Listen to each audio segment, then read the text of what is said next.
High, আমি SS পিয়াদার আপনাদের সকলকে স্বাগত জানাই এসএস লার্নিং টিভিতে। আজ আমি আপনাদের শেখাবো কিভাবে ফুলের তোড়া তৈরি করতে হয়। আমি এই ফুলের তোড়াটি তৈরি করেছি, এবার আপনারাও দেখুন এবং শিখুন। চলুন শুরু করি। প্রথমেই 6 সেন্টিমিটার মাপ নিয়ে একটি কাগজ কেটে নেওয়া হয়েছে। তারপর এই রকমভাবে ভাঁজ করতে হবে, যেটা দিয়ে আমি ফুলের পাপড়িগুলি বা ফুল তৈরি করব। দেখুন, ভাঁজটি একটু ভালো করে লক্ষ্য করবেন, ঠিক আছে? এবার কাঁচি দিয়ে কাটবো।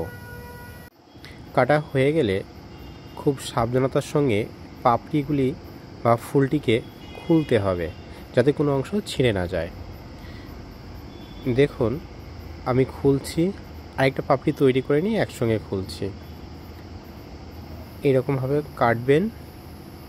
কাটাটা খুব সহজ, যদি একটি তৈরি করতে পারেন অপরটি তৈরি করা খুব সোজা। দেখুন, আমার অনেকগুলি ফুল তৈরি করা হয়ে গেছে। এবার ফুলের নিচের অংশে যে ডাঁটিটা হয় সেটা তৈরি করব।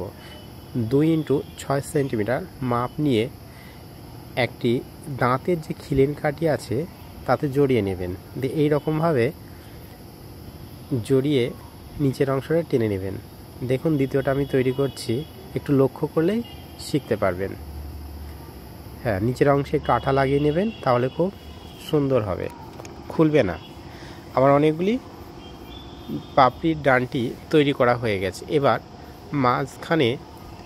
মাঝখানে না, উপরের দিকে 4টি অংশে ভাগ করে নেব কেটে কেটে, কারণ ফুলের নিচের অংশে লাগাবো তো, তাই যাতে ফুলের বৃন্ত তৈরি হয়ে যায় ওই কাটা অংশ দিয়ে। দেখুন, ফুলের পাপড়ির একটি অংশ আমি কেটে বাদ দিচ্ছি এবং সেখানে আঠা লাগিয়ে পরের অংশের সঙ্গে যুক্ত করে দিচ্ছি, যাতে ফুলটি একটু সুন্দর দেখতে লাগে। এবার আমি বৃন্তগুলি বা ফুলের নিচের অংশে এই যে কাটা অংশটি তৈরি করছি সেটা লাগিয়ে দেব।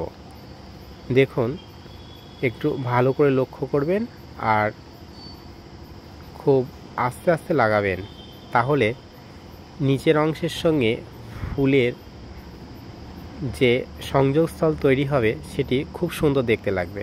ওয়াও, আমার ফুলগুলি তৈরি করা হয়ে গেছে। এবার কাঁচি দিয়ে ফুলের পাপড়িগুলোকে একটু টেনে টেনে দেব, তাহলে মনে হবে যেন ফুলগুলি সত্যিই ফুটেছে। এবার যে শোলার বল পাওয়া যায় ছোট ছোট, সেগুলি সাদাটা নেব, দিয়ে ফুলের মাঝখানে লাগিয়ে দেব, তাহলে আরও সৌন্দর্য বৃদ্ধি পাবে। ওয়াও, সুন্দর। এবার 4 × 6 সেন্টিমিটার মাপ নিয়ে সবুজ রঙের একটি পেপার নেব, সেটিকে এভাবে কেটে নেব, যেটা দিয়ে তৈরি হবে পাতা। আর এইরকম একটু ভাঁজ করে নেবেন, তাহলে পাতার ভাঁজটি খুব সুন্দর দেখতে লাগবে, একেবারে অরিজিনাল পাতার মতো লাগবে। দেখুন, আর যে ডানটিটা আগে তৈরি করেছিলাম সেটাই উপরের অংশে একটুখানি কেটে নিয়েছি, আর পাতাটাকে নিচে একটু লাগিয়ে দিলাম, তাহলে পাতার বৃন্ত তৈরি হয়ে গেল। আমি দ্বিতীয় আরেকটি করছি, একটু ভালো করে লক্ষ্য করবেন। এগুলি সব কিছুই আপনারা পারবেন যদি একটু মনোযোগ সহকারে আমার ভিডিওটি দেখেন। দেখুন, আঠাটি লাগাচ্ছি আর পাতার যে কাটা অংশটি বা পাতা তৈরি করেছি সেটা লাগিয়ে দিলাম। ব্যাস, আমার 4টি পাতা তৈরি হয়ে গেল। এবার আমি 6 × 18 সেন্টিমিটার একটি ব্রাউন পেপার নেব, যেটা একটি আইসক্রিমের কাঠিতে জড়িয়ে নেব। এটি গোল আইসক্রিমের কাঠি, হ্যাঁ, যাতে একটি ফুলের তোড়া তৈরি করতে একটি ডান্টা লাগে, সেটা কাজ করবে। এবার উপরের অংশে আমি একটি ফুল লাগিয়ে দিয়েছি, তারপরে নিচের অংশে আরেকটি ফুল লাগিয়ে দিলাম। 2 দিকে 2টো ফুল লাগিয়ে দেওয়ার পরে ব্রাউন পেপার একটু কেটে নিয়েছি, যেটা দিয়ে আমি জড়িয়ে দেব, তাহলে ফুলটি ব্রাউন পেপারের সঙ্গে খুব সুন্দরভাবে আটকে থাকবে। দেখুন, আমি একটি দেখাচ্ছি, আপনারা একটু লক্ষ্য করুন। একটু আঠা দেবেন, ব্যাস, খুব সুন্দরভাবে লাগানো হয়ে গেল। এবার দ্বিতীয় ফুলটি আমি সেম ওই রকমভাবে লাগাবো। ব্রাউন পেপার নিয়ে সেটাকে জড়িয়ে দেব। এবার 2টো পাতা নিচের দিকে আটকে দিলাম। এটারও বাউন্ড পেপার দেব। ওয়াও, সুন্দর দেখতে লাগছে। হ্যাঁ, আপনাদের বলছি, যারা এখনও আমার চ্যানেলটিকে সাবস্ক্রাইব করেননি তারা অবশ্যই আমার চ্যানেলটিকে সাবস্ক্রাইব করবেন এবং পাশের বেল আইকনটি অন করে রাখবেন। তাহলে নতুন ভিডিও আপলোড করার সঙ্গে সঙ্গে পৌঁছে যাবে আপনার কাছে। আমি প্রতিদিনই এই ধরনের ভিডিও আপলোড করে থাকি।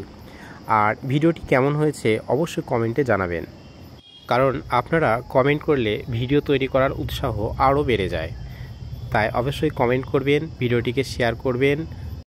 নেক্সট ভিডিও খুব তাড়াতাড়ি আসছে, খ্রিসমাস ট্রি, যেটি আমার ফেসবুকে একটা পেজ আছে এসএস লার্নিং টিভি বলে, সেখানেও আপনারা ভিজিট করে ফলো বাটন প্রেস করে দেবেন, যাতে আমার ভিডিওটি আপনারাও ফেসবুক থেকেও দেখতে পারেন।